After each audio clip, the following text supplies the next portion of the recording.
In this session, we're going to be starting the painting of our Georgia O'Keeffe abstract flower picture. In previous sessions, we learned about color mixing. We talked about intermediate colors. That's the color between a primary color and a secondary color. We have that intermediate color, what known as, orange, yellow, red, orange, red, violet, violet, blue, yellow, green, or blue, green. And depending on how much you have in of either color, you can have a wide range of different intermediate colors. So in your picture, here is an example, you're going to use intermediate colors, and you can see right here I've got like a yellowish orange. Up here I've got a very yellow orange. Here I've got pretty much pure orange. I've got red. I've got pure yellow. And then in the background I've got what's called a neutral color, which we'll talk about a little bit later. But today what you're going to do is you're going to start choosing a color scheme, and you're going to choose an analogous color scheme. And if you remember from the past, an analogous color scheme are any colors that are next to each other. Red, orange, yellow. Those are analogous colors. And then of course any intermediate color you mix in between there can also be in that analogous color mix. You could have yellow, green, blue, and you can have analogous colors there. And of course your intermediate colors, yellow, green, and blue, green, or the infinite number of intermediate colors that could be in there, are also part of your color scheme. So this gives you a wide range of colors and a large variety of color that you can work with. So you're going to choose an analogous color scheme for your painting. Now this is my example from a previous year, but here's the drawing that I made for the example in class. Now what you're going to do is you're going to get, what you need is your palette, brushes. You can have a 1/4-inch easel brush, which this is the 1/4-inch part, or a 1/2-inch easel brush. You can see how the 1/2-inch one is wider. And if you want, you can have one of the small watercolor brushes for details if you need that. But I encourage you to use your large brushes and use the wide side and the thin side, and use the wide side and the thin side. And then you should have, a pretty good amount of brush control that you can have there. I'm going to choose my color scheme. This is a Black-Eyed Susan, which is typically a brownish inside, and then yellow and orange petals. So I'm going to go with my orange and my yellow, and I'm going to have some red into, and I'll probably end up putting the center in more of a reddish color. So there's my 3 colors for my analogous color scheme. Then you're going to need to choose one complementary color for those, which we'll get to later, which will be in the background.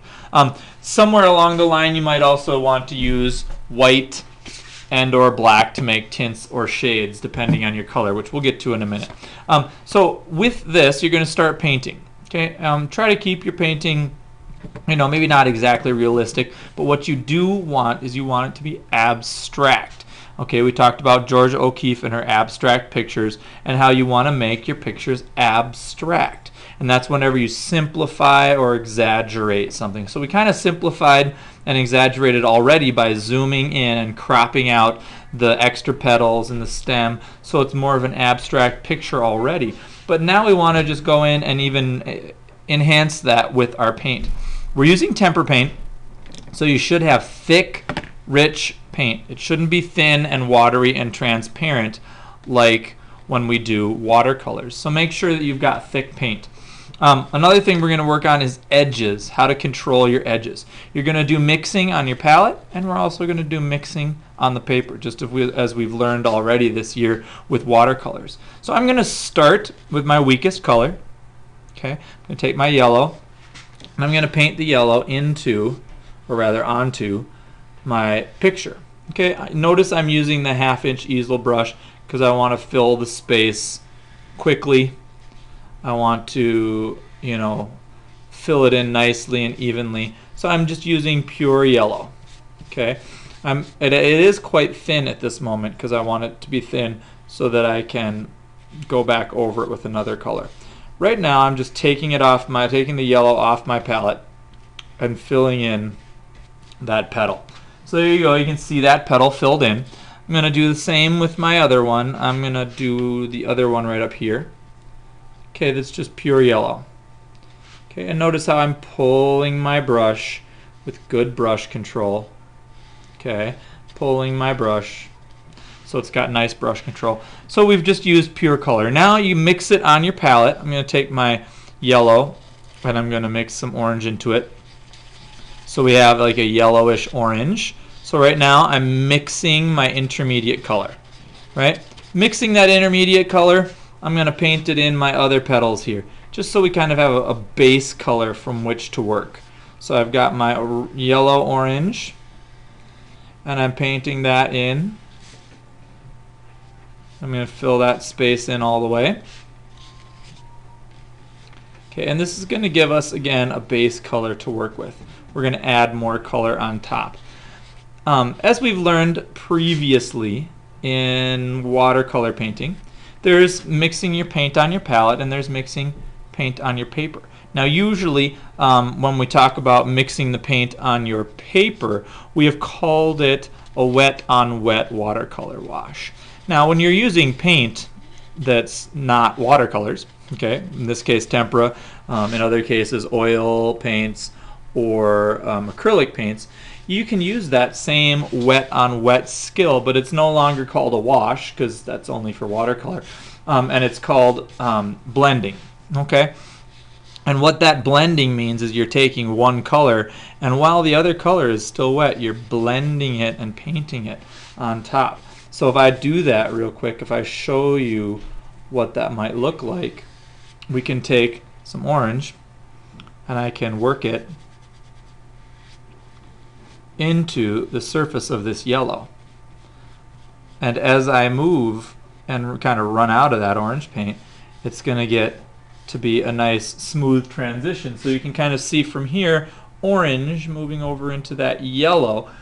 We have a yellow orange and there's a very subtle transition there, and you can't even necessarily see the transition because of how I've moved my brush up and down to blend the two areas together. So two skills that I'm looking for is, number one, you can mix intermediate colors on your palette, which is what I'm doing right here, and fill in your shapes and spaces. But then you can also mix and blend on your paper as you're going with your wet on wet or your blending skill, and get even transitions from one color to the next. So this being kind of, you know, my almost finished petals, I'm going to get a little bit more yellow orange for my petals up here, or rather my petal, my one petal. Okay, and now I'm going to go back and really kind of work in some blending. I'm going to get some more yellow and work that yellow in and work the orange in from either side to get some blending. So if I take some yellow and I blend it right over the top here, it's going to change ever so slightly. Kind of get some of this paint, this orange off my brush. It'll change ever so slightly that area to a yellower cast. If I take some orange and work it in this side, we change that. So you can kind of see from one area to the next, it's changing ever so slightly. And this is called, again, blending. What is it called? That's right, blending. Okay, so here we go. Going to get a little bit more. I'm going to work this edge.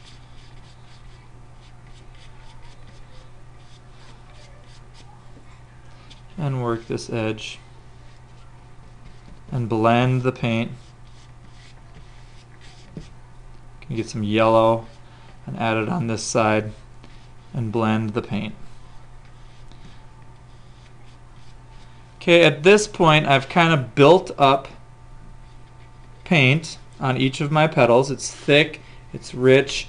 I've blended it so you can kind of see through to the different layers, and it has a much more richer, vibrant quality to it than say a first grade painting where you just paint one color in one shape.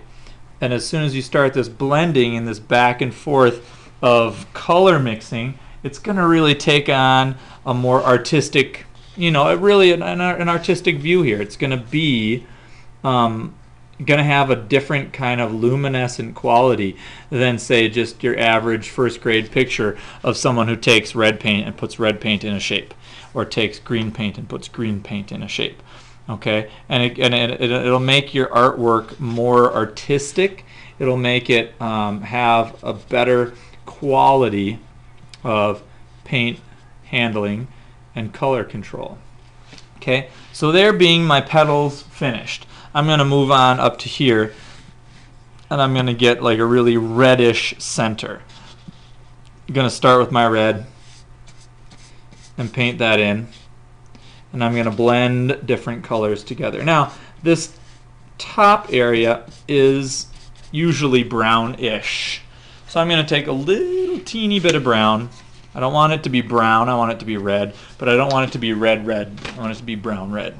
So I'm going to just take a little brown and add this in just to kind of bring the tone of my red down, which means it's not so bright red, it's like a darker red, but I don't want to add black in and have it be a complete shade. I just want it to be a different tone. Okay, and you can see I'm taking big brush strokes. I'm not being sloppy with my brush strokes, but I am taking large brush strokes in here to kind of give some brush texture. You notice I do 1, 2, and then I get more paint and I add the paint on, so it's thicker, it's richer. And the way that I've got the blending happening now, if I take a little bit of yellow and put it in, it'll change that color ever so slightly. Okay, and we'll get a more luminescent, more interesting paint quality. And if you notice, I've done all of this with my large 1/2 inch easel brush.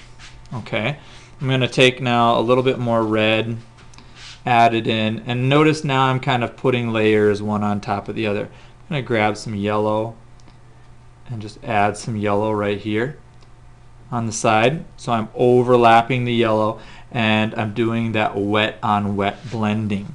Okay, I've mixed my palette both on, or I've mixed my paint both on my palette, and now I'm also mixing it onto the paper. Okay, so that we've got some color harmony and we've got some mixing going on that's wet on wet. It's on the paper. Okay, this wet on wet mixing will not only give you nice smooth edges, it will also give you paint harmony, like color harmony. One thing that you're learning here is how to make a hard edge and how to make a soft edge. You can see I've got a soft edge here. It changes from one color to the next, but you don't really see one color to the next, and you don't see that change as much. There's not a hard edge, whereas right here along the top and the bottom here there's a hard edge. You see it, the eye notices that there's an edge there, whereas on the other one it doesn't notice an edge. And that's what we want. We want that kind of quality. Okay, so if I'm done with my actual flower now, we need to let this dry a bit so that I can do the next layer. Also, we need to work on the background still, and the background is another kind of color combination which I briefly mentioned before, and I'll mention in the next video. At the end, make sure you clean up your brushes. If you're done with your palette, paper, throw that out and be done. This is what your finished kind of flower without the background done is, and you should have analogous colors, you should have good brush control, have mixing on the palette, mixing and blending on your paper, and having hard edges and soft edges. Okay, so that being the end of it, this is what it should look like.